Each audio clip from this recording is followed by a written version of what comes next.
નમસ્કાર મિત્રો, આજના વિડીયોમાં આપણે જાણીશું મહાભારતનું એક એવું રહસ્ય જે કદાચ ક્યારેય તમે સાંભળ્યું નહીં હોય. મિત્રો, આપણા હિન્દુ ધર્મમાં કોઈ સ્ત્રી માટે એક કરતાં વધુ પતિ હોય તે ખોટું માનવામાં આવે છે. પરંતુ તેમ છતાં ઘણા વર્ષ પહેલાં મહાભારત યુગમાં દ્રૌપદીએ 5 પતિ સાથે લગ્ન કર્યા હતા. આવી સ્થિતિમાં એ વિચારવા જેવું છે કે તે સમયે એવી કઈ મજબૂરી હતી કે દ્રૌપદીને 5 પતિ સાથે લગ્ન કરવા પડ્યા. અને સૌથી મહત્વની વાત એ છે કે દ્રૌપદીએ પોતાના 5 પતિ સાથે પત્ની તરીકેની ફરજ કેવી રીતે નિભાવી. મિત્રો, શું તમે જાણો છો કે મહાભારતમાં દ્રૌપદીનું ચીરહરણ કર્યા પછી કૌરવોએ તેની સાથે શું કર્યું હતું? મિત્રો, તમને જાણીને નવાઈ લાગશે કે 5 પાંડવો સિવાય દ્રૌપદી પણ કોઈ બીજાને પ્રેમ કરતી હતી, જેનું નામ સાંભળી તમે દંગ રહી જશો.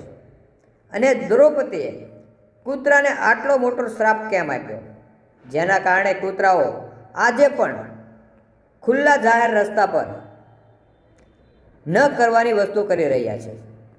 મિત્રો, દ્રૌપદી સાથે જોડાયેલ ઘણા પ્રશ્નો છે જે તેના ચારિત્ર પર સવાલ ઉઠાવે છે. જો તમે પણ દ્રૌપદીના જીવન સાથે જોડાયેલા રહસ્યો જાણવા માંગો છો તો વાર્તા અંત સુધી જોજો. જો અમારી ચેનલમાં પહેલી વાર હો તો ચેનલને સબસ્ક્રાઈબ કરજો અને બેલ આઇકન બટનને દબાવો, જેથી અમારી ચેનલમાં આવનારા અવનવા વિડીયો તમને પહેલાં મળે. તો મિત્રો, ચાલો શરૂ કરીએ વિડીયો. શરૂ કરતાં પહેલાં તમને એક નાનકડી વિનંતી છે. જો તમે પણ ભગવાન શ્રી કૃષ્ણના સાચા ભક્ત છો તો કોમેન્ટ બોક્સમાં જય શ્રી કૃષ્ણ લખી વિડીયોને લાઈક કરો. મિત્રો, મહાભારત મુજબ દ્રૌપદીના જન્મ પહેલાં દ્રૌપદીના પિતા રાજા દ્રુપદ અને ગુરુ દ્રોણાચાર્ય વચ્ચે ભયંકર યુદ્ધ થયું હતું. આ યુદ્ધમાં ગુરુ દ્રોણાચાર્યએ રાજા દ્રુપદને હરાવીને તેના અડધા રાજ્ય પર કબજો જમાવ્યો હતો.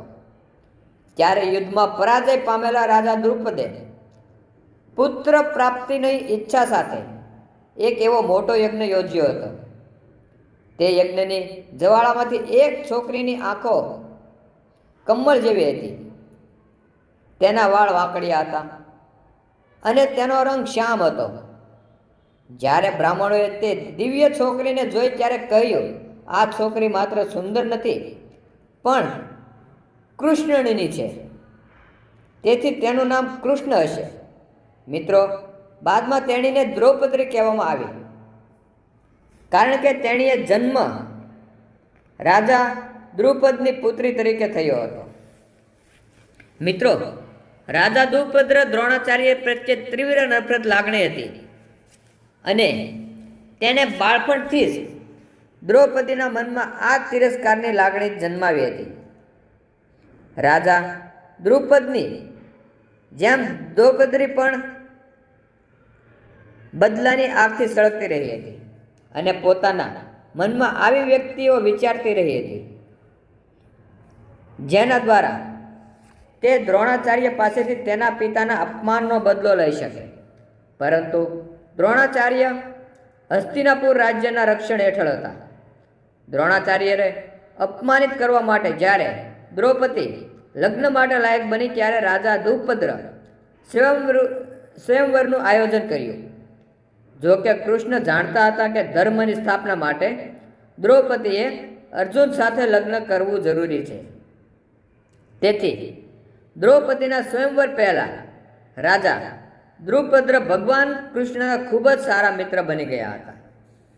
દ્રૌપદીએ પણ ભગવાન કૃષ્ણ સાથે લગ્ન કરવાની ઈચ્છા વ્યક્ત કરી હતી, જેનો શ્રી કૃષ્ણએ એમ કહીને ઇનકાર કર્યો હતો કે એવી સ્ત્રી સાથે જ લગ્ન કરશે જે તેમના લક્ષ્યને સંપૂર્ણ રીતે સમર્પિત હશે, મતલબ કે તે ધર્મની સ્થાપના કાર્યમાં તેને સંપૂર્ણ સહયોગ કરશે.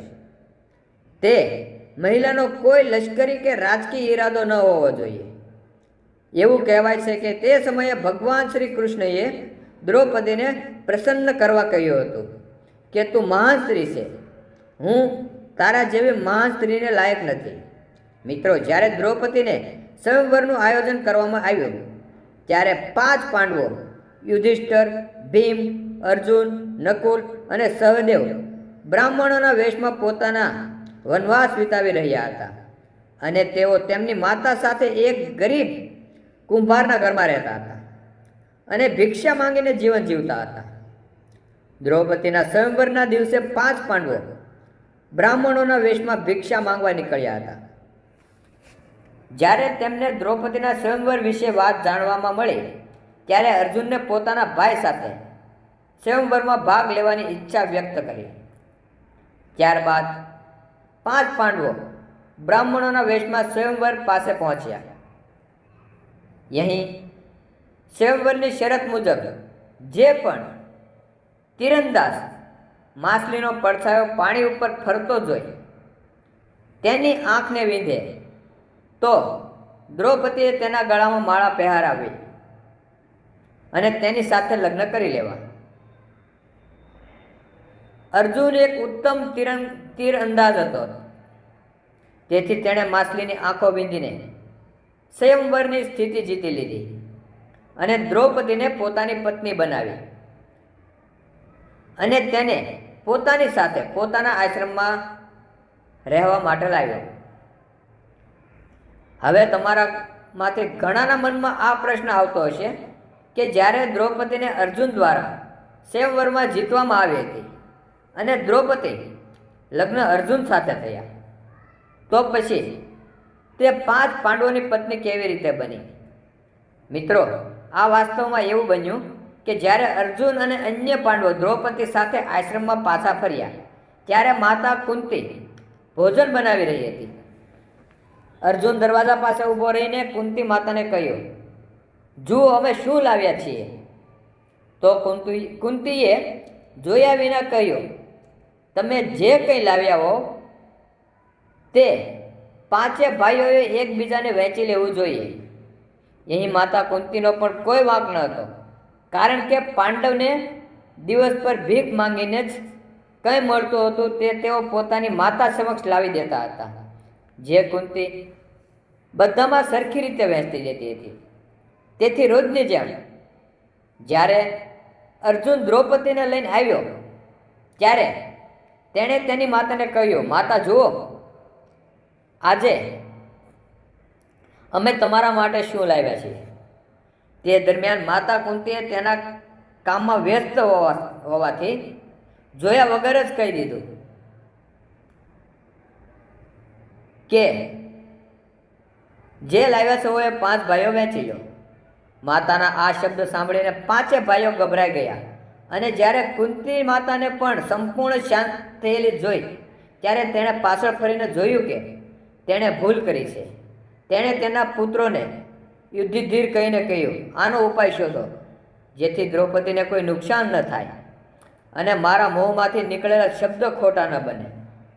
જો કે જ્યારે યુધિષ્ઠિર પણ કોઈ ઉકેલ શોધી શક્યો ન હતા ત્યારે પાંડવોએ તેમની માતાને સલાહને અનુસરીને દ્રૌપદી સાથે લગ્ન કરવા માટે સંમત થયા. પરંતુ જ્યારે રાજા દ્રુપદને આ વાતની જાણ થઈ ત્યારે તે નારાજ થઈ ગયા. રાજા દ્રુપદની ચિંતાને દૂર કરવા માટે મહર્ષિ વ્યાસે રાજા દ્રુપદને દ્રૌપદીના અગાઉના જન્મની વાર્તા કહી. મહર્ષિ વ્યાસે જણાવ્યું કે દ્રૌપદી તેમના અલગ જ જન્મમાં આર્ષ કન્યા હતી.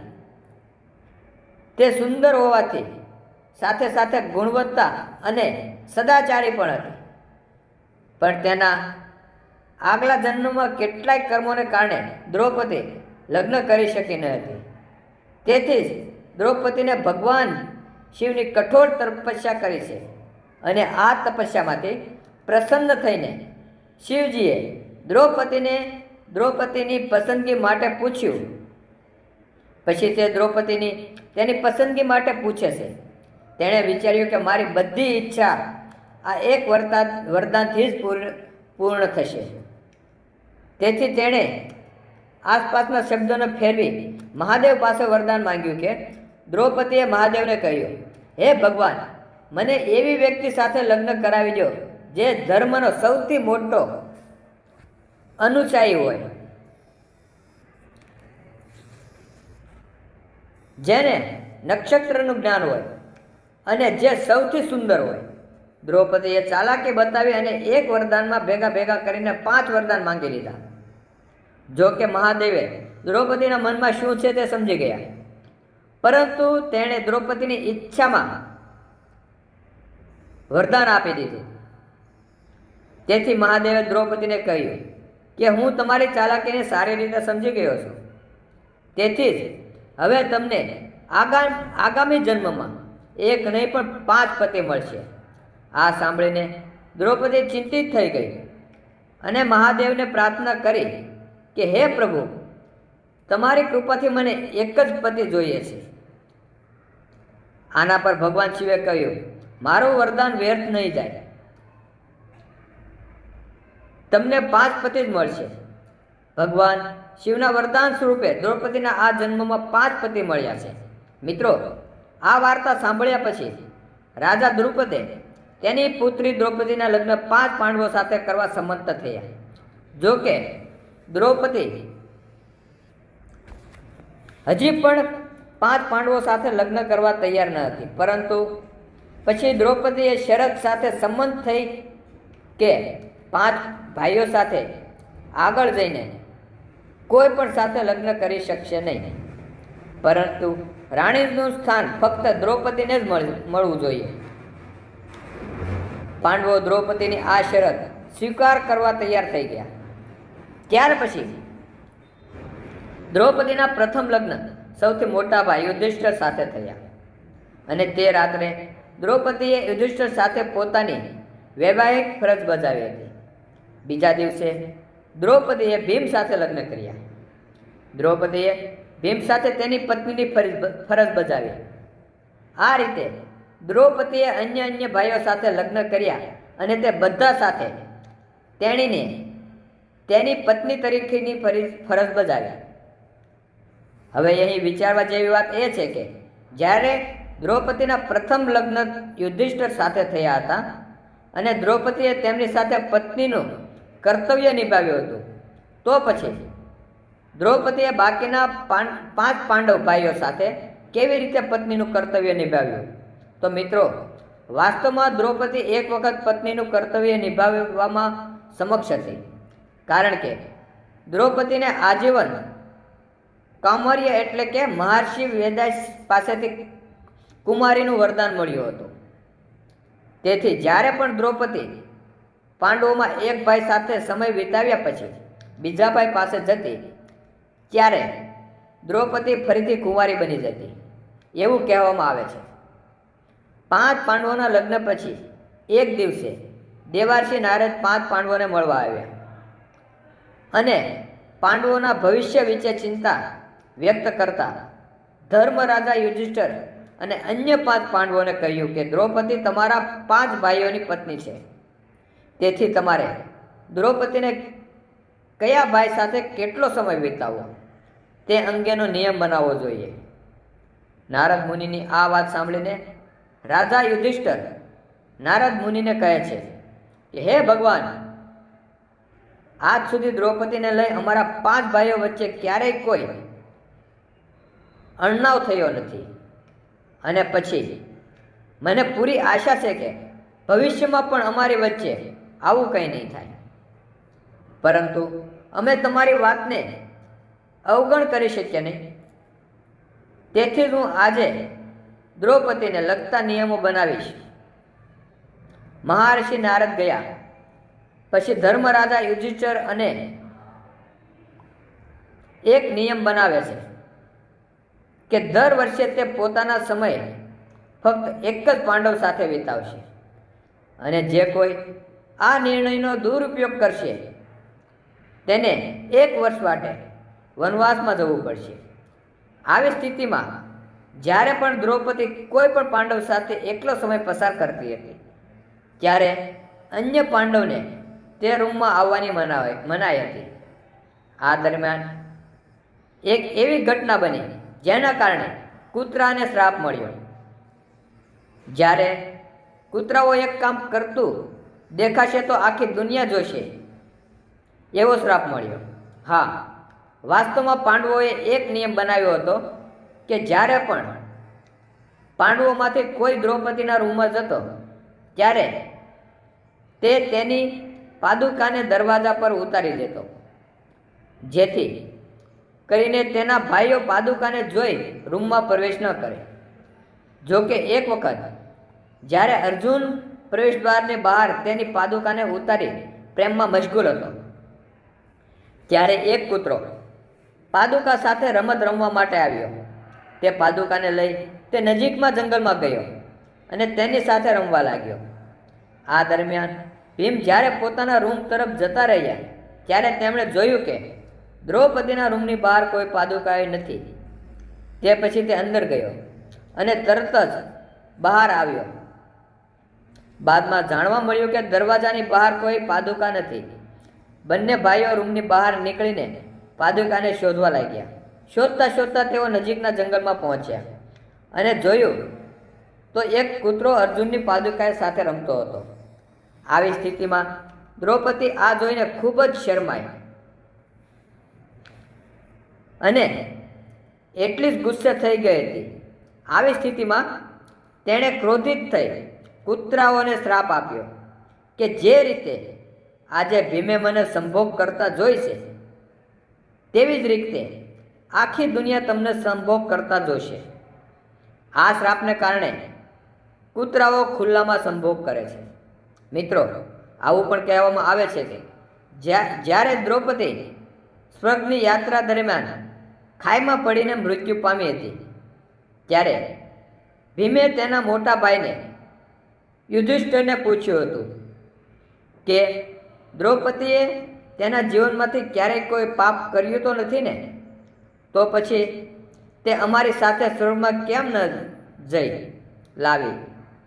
જવાબમાં યુધિષ્ઠિરે ભીમને કહ્યું, આ દ્રૌપદી 5 પાંડવ ભાઈઓને અર્જુનને સૌથી વધુ પ્રેમ કરતી હતી, જેને તેને આપણાથી છુપાવી રાખ્યું હતું. અને આ જ કારણ છે કે તે સ્વર્ગમાં જઈ શકતી નથી. પણ મિત્રો, એવું પણ કહેવાય છે કે દ્રૌપદીએ કર્ણના પ્રેમનું રહસ્ય પણ છુપાવ્યું હતું. મિત્રો, એવું કહેવાય છે કે જ્યારે દ્રૌપદી પોતાનું 12મું વર્ષ વનવાસમાં વિતાવી રહી હતી ત્યારે એક દિવસ તે 5 પાંડવો સાથે જંગલમાંથી પસાર થઈ રહી હતી. ત્યાં તેઓએ એક જામુનનું ઝાડ જોયું અને જામુનના ઝાડમાં બ્લેકબેરીનો સમૂહ લટકતો હતો. દ્રૌપદીએ જેમ જ બ્લેકબેરીનો સમૂહ જોયો તેણે તેને તોડી નાખ્યો. પછી શ્રી કૃષ્ણ ત્યાં દેખાયા અને દ્રૌપદીને કહ્યું કે એક ઋષિ તેના 12 વર્ષના ઉપવાસને સમાપ્ત કર્યા પછી તેને ખાવાના છે. હે કૃષ્ણ, તમારે એ સંતના શ્રાપના ભોગ બનવું પડશે. આ સાથે શ્રી કૃષ્ણે કહ્યું, જો તમે જામુનના ઝાડ નીચે જશો તો તમને તમારા જીવનમાં એક સત્ય કહેશો જે તમે બધાથી છુપાવ્યો છે. તેથી તેનો રસ ઝરતા ફળોનો સમૂહ તે ઝાડ પર પાછો આવી જશે. 5 પાંડવો એક પછી એક સત્ય બોલ્યા. પછી જ્યારે દ્રૌપદીનો વારો આવ્યો ત્યારે તેણે શ્રી કૃષ્ણને કહ્યું કે મારા 5 પતિઓ મારી ઇન્દ્રિયો જોવા છે, પણ આટલું ભણેલા હોવા છતાં મારા કારણે મારા પતિને આટલું બધું સહન કરવું પડ્યું. આ સાંભળ્યા પછી પણ જ્યારે જાંબુડાના ઝાડ પર ફરી જાંબુડાનો ઝુમખો ન ઉગ્યો ત્યારે શ્રી કૃષ્ણએ દ્રૌપદીને કહ્યું, તું હજી કંઈ છુપાવે છે. ત્યારે દ્રૌપદીએ 5 પાંડવોને કૃષ્ણને કહ્યું કે જ્યારે મારા લગ્ન નહોતા થયા ત્યારે 5 પાંડવો સિવાય એક એવો માણસ પણ હતો જેને હું 5 પાંડવો કરતાં પણ વધુ ચાહતી હતી. અને તે માણસ બીજા કોઈ નહીં પણ અંગ્રરાજ કર્ણ હતો. મેં તેની સાથે લગ્ન નથી કર્યા કારણ કે તેને એક દાસ પુત્ર હતો. દ્રૌપદી પાસેથી આ સત્ય સાંભળી પાંચે પાંડવો ખૂબ જ આશ્ચર્યચકિત થઈ ગયા અને શ્રી કૃષ્ણ વચન મુજબ જાંબુડાના ઝાડ પર ફરી જાંબુડાનો ઝુમખો લટકવા લાગ્યો. તો મિત્રો, આ હતું મહાભારતમાં દ્રૌપદીનું રહસ્ય. અમને કોમેન્ટમાં કરીને ચોક્કસ જણાવશો કે તમને આજની દ્રૌપદી વિશે આપવામાં આવેલી માહિતી કેવી લાગી અને દ્રૌપદી વિશે તમારે શું કહેવું છે. તમારો અભિપ્રાય કોમેન્ટ બોક્સમાં જણાવજો. જો વિડીયોની માહિતી તમને સારી લાગી હોય તો વિડીયોને શેર કરજો અને જો કોઈ આ વિડીયોમાં નવા મહેમાન હોવ તો અમારી ચેનલને લાઈક શેર કરજો અને વિડીયો પૂરો કરતા પહેલાં હરે કૃષ્ણ બોલીને છૂટા પડશું.